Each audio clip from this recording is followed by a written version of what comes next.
Me now, I have the Madison Police Chief, Shon Barnes. Chief, thank you so much for hopping on with me this morning. Just a horrific day for that school and your community. First off, how is the community doing this morning, and how are those victims doing this morning? Good morning, Markie, and thanks for having me on. Our community this morning is trying to wrestle with what happened. We're trying to determine how something like this could happen yet again in our country and in our community. We're still praying for the victims. We know we have 2 in critical condition, but we do know that 2 went home last night who had non-life-threatening injuries.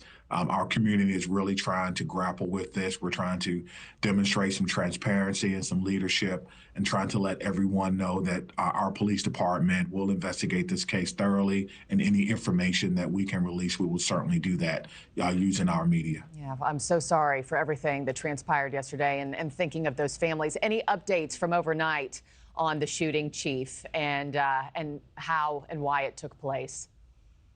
The only updates I can share with you is that the family, of course, have been cooperating with us. We spoke in length with the child's father last night. We hope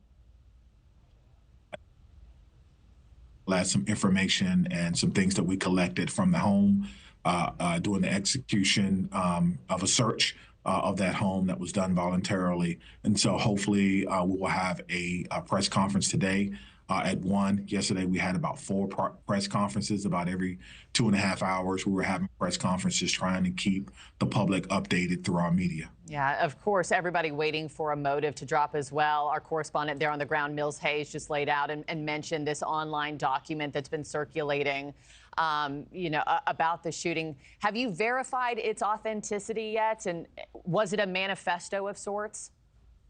We have not verified that as of yet. We hope to do that sometime early this morning with some documents that we perhaps have taken from the home to see if there's any synchronicity in that. And so we want to make sure that before we put any information out that we are certainly as accurate as we possibly can, knowing that things may change. But we also want to make sure that if this document is being circulated, that parents know about it.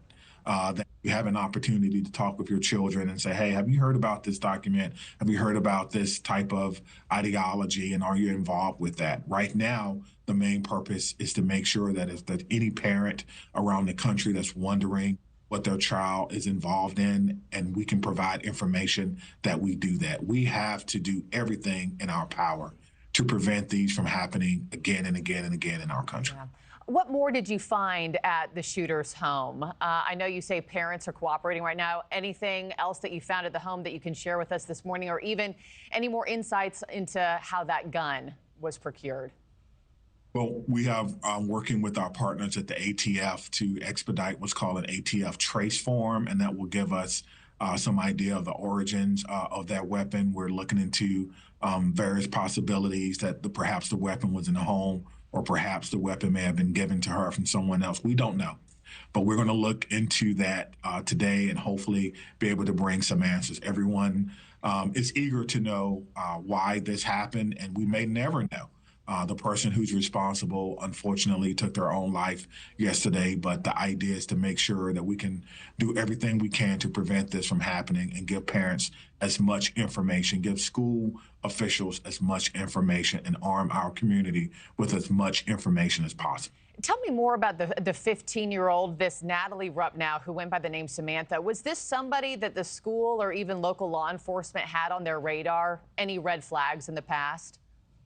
No, we did not have her on our radar. And to the issue of red flags, there is a system here in Wisconsin, 1-800 number that you can call if you think someone may be going down this route, and they'll immediately be connected with services.